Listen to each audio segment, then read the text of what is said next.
वर्तमान समय में भारत तथा दुनिया के अधिकांश देश कोविड-19 या कोरोना वायरस महामारी की चपेट में है।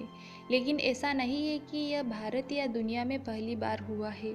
दरअसल भारत में महामारियों का इतिहास लगभग 1900 के दशक से ही रहा है। 1900 के दशक से कई महामारियों का प्रकोप देखा गया है, जैसे कि सार्स का प्रकोप, स्वाइन फ्लू का प्रकोप और कोरोना का प्रकोप। लेकिन इनमें कोई भी प्रकोप कोविड-19 जैसा व्यापक और घातक नहीं था। आज के इस वीडियो में हम आपको उन प्रमुख प्रकोपों के बारे में ही बताएंगे जो भारत ने 1900 के दशक से देखे हैं। दोस्तों, वीडियो शुरू करने से पहले आप हमारे चैनल के सब्सक्राइब बटन पर क्लिक करके हमारे चैनल को सपोर्ट करें। सर्वप्रथम हम महामारी की परिभाषा को जानेंगे। दोस्तों, जब किसी रोग का प्रकोप सामान्य की अपेक्षा बहुत अधिक होता है तो उसे महामारी कहा जाता है। महामारी किसी एक स्थान, क्षेत्र या जनसंख्या के भूभाग पर सीमित होती है। यदि कोई बीमारी दूसरे देशों और दूसरे महाद्वीपों में भी फैल जाए तो उसे पेंडेमिक कहा जाता है। WHO ने कोरोना वायरस को पेंडेमिक यानी महामारी घोषित कर दिया है। आसान शब्दों में पेंडेमिक उस बीमारी को कहा जाता है जो एक ही समय में दुनिया के अलग अलग देशों के लोगों में फैल रही हो। सन 1900 के बाद दुनिया में फैली महामारियों में सर्वप्रथम नाम आता है इंसेफेलाइटिस लेथार्गिका महामारी का। इस महामारी को सुस्त इंसेफेलाइटिस के रूप में भी जाना जाता है। यह एक पेंडेमिक थी जो 1915 से 1926 के बीच दुनिया भर में फैल गई थी। एन्सेफेलाइटिस एक तीव्र संक्रामक बीमारी थी जिसका वायरस मानव के केंद्रीय तंत्रिका तंत्र पर हमला करता था। इस बीमारी की मुख्य विशेषताओं में यह बातें शामिल थी, जिसमें बढ़ती हुई उदासीनता, उनिंदापन और सुस्ती। यह नाक और मौखिक स्राव से फैलता था। इंसेफेलाइटिस लेथार्गिका यूरोप में महामारी के रूप में फैली हुई थी, लेकिन भारत में इसका प्रभाव इतना अधिक नहीं था। दुनिया में दूसरी महामारी प्रथम विश्व युद्ध के पश्चात 1918 से 1920 के मध्य फैली थी। दुनिया अभी इंसेफेलाइटिस लेथार्गिका महामारी से लड़ ही रही थी कि एक और नया वायरस फैल गया, जिसका नाम था स्पेनिश फ्लू। यह एवियन इन्फ्लुएंजा के घातक स्ट्रेन के कारण शुरू हुआ था और प्रथम विश्व युद्ध के कारण दुनिया भर में फैल गया था। भारत में इस महामारी को वह सैनिक लाए थे जो प्रथम विश्व युद्ध में लड़ाई लड़ने गए थे। स्पेनिश फ्लू के पश्चात 1961 में कोलेरा डिजीज यानी हैजा महामारी आई, जो 1975 तक प्रभाव में रही। 1817 के बाद से विम्ब्रियो कोलेरो, जो बैक्टीरिया का एक प्रकार है, वह वैश्विक रूप से हैजा की महामारी का कारण बना।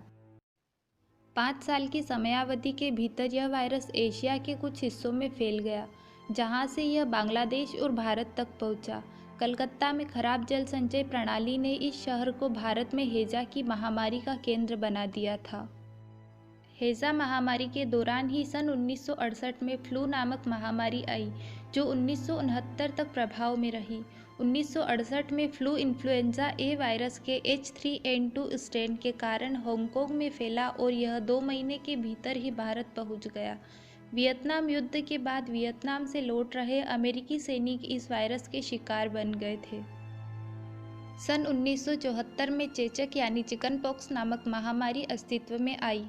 चेचक 2 वायरस वेरिएंट में से किसी एक के कारण होता था, जिसमें पहला वेरियोला मेजर था और दूसरा वेरोला माइनर।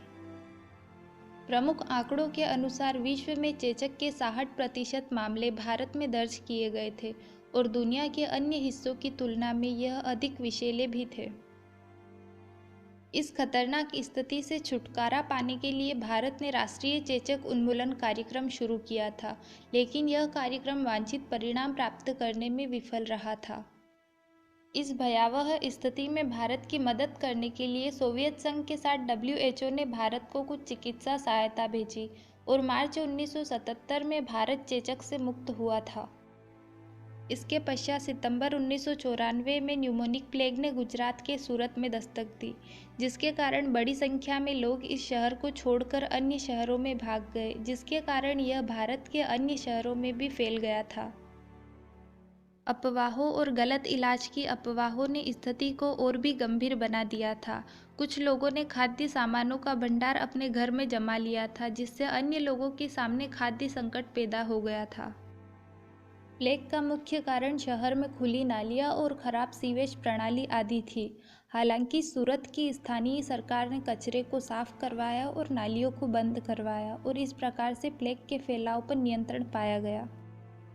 न्यूमोनिक प्लेग के बाद जिस महामारी का सामना दुनिया ने किया वह कोरोना महामारी है, जिसने अब तक दुनिया के लाखों लोगों को अपनी चपेट में ले लिया है और हजारों की संख्या में लोगों की जान चली गई। आज भी दुनिया इस महामारी से लड़ रही है और इसे हराने का हर संभव प्रयास कर रही है और उम्मीद है कि जल्द ही संपूर्ण दुनिया कोरोना मुक्त होगी। दोस्तों, अगर आपको वीडियो पसंद आया हो तो कमेंट करके बताएं और वीडियो को ज़्यादा से ज़्यादा लाइक और शेयर करें। साथ ही चैनल को सब्सक्राइब करना ना भूलें।